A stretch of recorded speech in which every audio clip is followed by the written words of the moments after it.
This is a conversation between Johnny, an international student studying in Japan, and Shota, a Japanese man. Their English is clear and relatively easy to follow, so try to relax, enjoy the conversation, and learn both English and Japanese culture at the same time.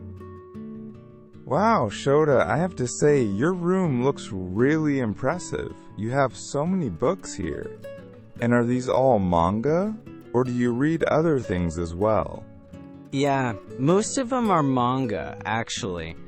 I've been reading manga since I was a kid, so I guess I've just kept collecting them over the years. That makes sense. I didn't realize you were such a big fan. I'm somewhat familiar with One Piece and Naruto, since they're really popular even outside Japan. Are those considered classics here as well? Yeah, definitely. They're not only classics in Japan, but also worldwide. A lot of people start with those series. I see. I usually enjoy action stories with strong characters and power-based battles. Do you have any personal recommendations? Yeah, in that case, one of the series one would strongly recommend is JoJo's Bizarre Adventure. I've heard of JoJo, but I don't really know much about it. Is it a relatively new series? Actually, not at all. It originally started in the 1980s, and it's still ongoing even today. So it has been around for more than 35 years. Wow, that's a really long time. So is it still popular among younger audiences? Well, not always. Some younger readers might find it a bit difficult to get into at first. However, many people in their 30s grew up reading it, and I was definitely one of them. I was really into it when I was younger. So what exactly is the story about? That's actually a bit difficult to explain in a simple way. The series is divided into multiple parts, from part 1 all the way to part 9. Each part has a completely different main character and different enemies. So they're basically separate stories? In a way, yes, but at the same time they are all connected through a family bloodline that continues across generations.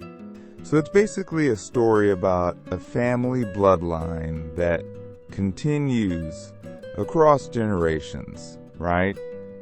That actually sounds quite complex to follow. And at the same time, it feels a bit different from the kind of manga I usually imagine. Yeah, that's exactly what makes it so interesting. At first, each part feels completely independent, but as you continue reading, you gradually start to notice connections between them. When everything begins to link together, it creates a really satisfying experience for the reader. Honestly, I don't think there's any other manga quite like it. What about the art style? I've heard it's quite unique.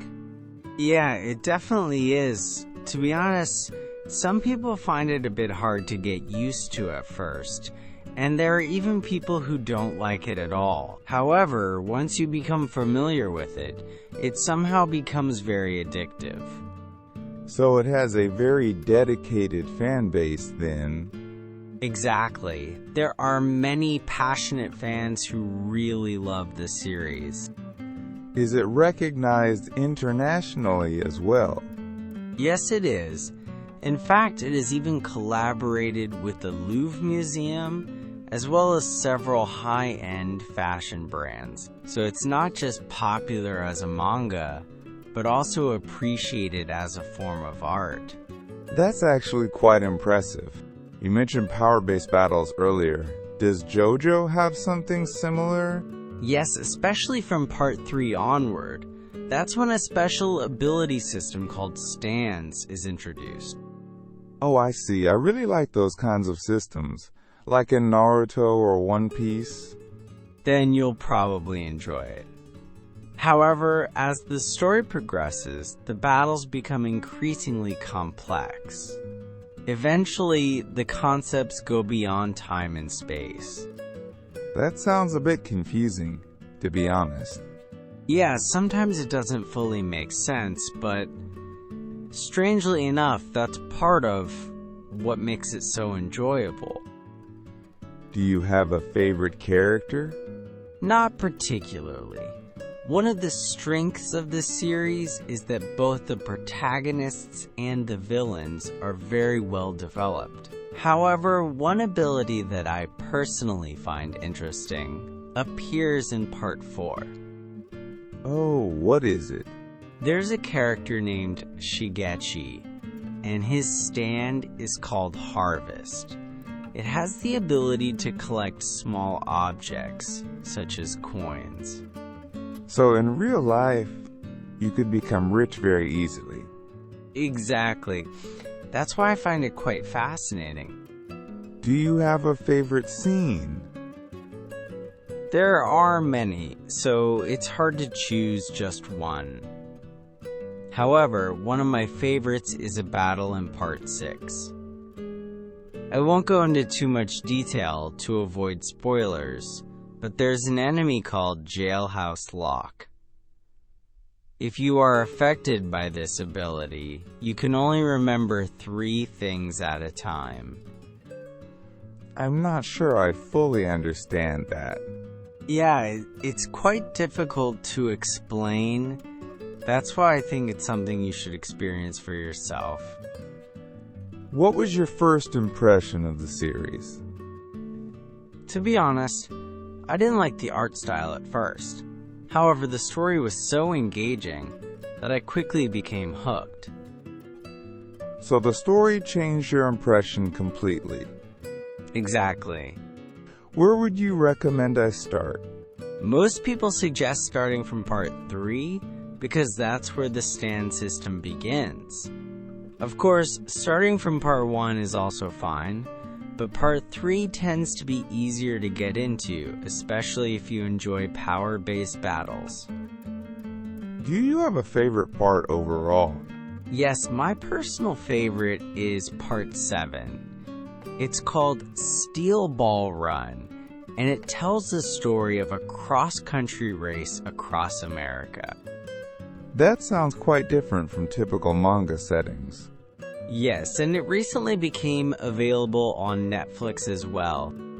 Alright, I think I'll start from Part 3, as you suggested. I think that's a good choice. Let me know what you think after you read it. I will. Thanks for the recommendation. Thank you very much for listening.